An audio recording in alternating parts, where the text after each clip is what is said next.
Mare! Ano ka ba? Anong isang taon pa? Ba't kayo ka na nagpuputi? Ano ba yan? So, ito yung park.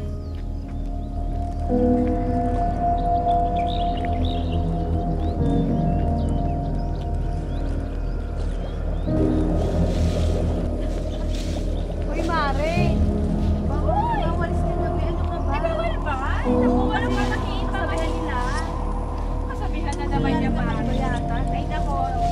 Ayun, bahala ko ang maniwala. Ay, naman ako ba?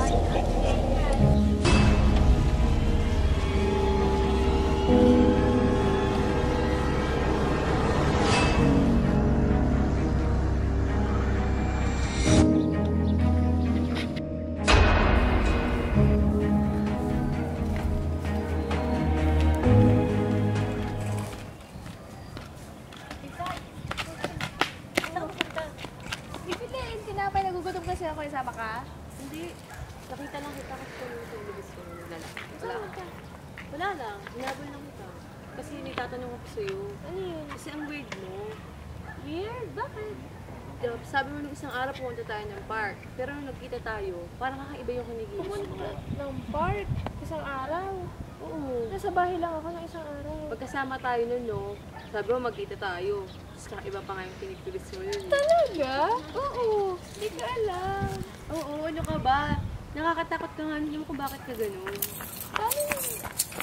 Nakakatakot. Nakakatakot parang ka nasasapian na ewan. Ewan ko, hindi ko alam.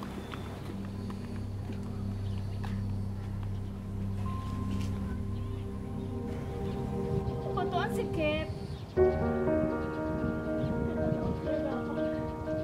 Si Kep.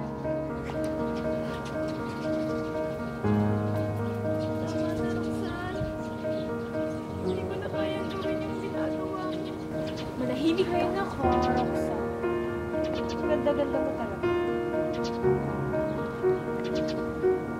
Roxanne! Tama na! Ano ba yung ginagawa? Manahimik ka! Ako lang naman maganda dito. Duwag ka. Duwag. Ayaw mo kasing patuloy yung kaibigan. Wala naman siyang kwenta. Iiwan ka lang niya sa uli. Hindi siya gano'n. Mabait siya.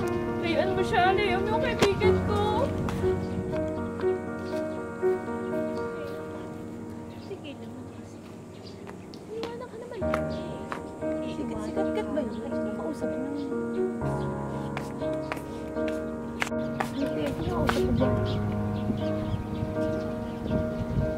Sweet Sir, kaibigan mo, ano ka ba? Dinadala ko tayo. Oo nga pala, kaibigan nga pala kita. Kaibigan mo dyan? Wala. Bakit? Sino ka ba? Kilala mo ba ako? Oo. Ano ka ba? Ano nangyayari sa'yo? Ba't ka ba ganyan? Yung isang araw ka pa eh. Ay, nako. Pwede ba umalis ka nga muna dito? Hindi pwede. Naiirita ako. Bakit? Ano ka ba? Nangyayari sa'yo? Wala akong kaibigan. Ako, no? Kaibigan mo ako, no? Sino ka ba? Sweet Sel nga. Sino ba? Si Sweet Sel?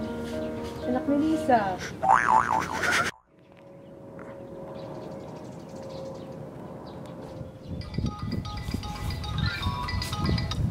Hello? Hello, Sel? O, bakit? Hindi ko pumunta dito sa bahay. Bakit? Anong problema? Sabihin kasi ako sa'yo eh. O, sige, papunta na ako dyan. Wait mo ako, ha? Sige, sagot lang. Sige, ingat.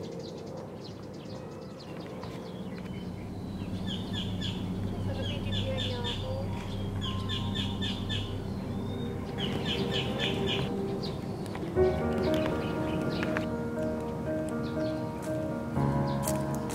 Kat? Bakit?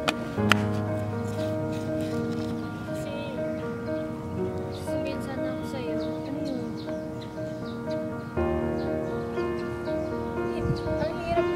Ang hirap i-explain. Mabigat ba yan?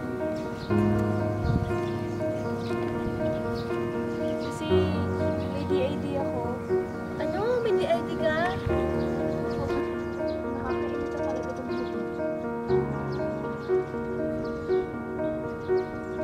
Kasi, iniwan mo siya. Ha? Sino siya? Sino pa ba? Sino Dora?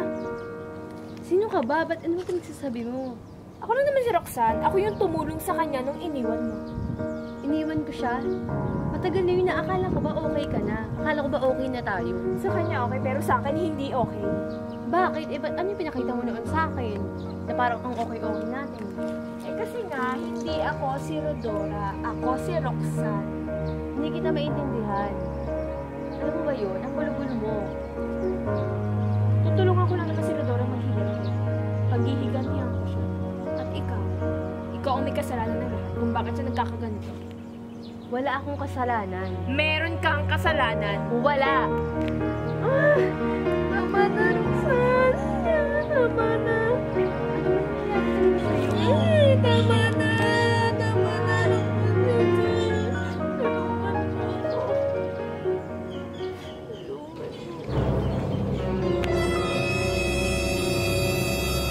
Pasensya ka na sa kasi bumugulo yung utak ko. Gusto mo mag-relax muna tayo? Sige, okay lang. Kasi matagal na naman tayo hindi nakapag-banding. Sabagay. Tara. Teka, parang malayo na to ah. Hindi yan malayo. Nakakawin naman tayo ng ligtas.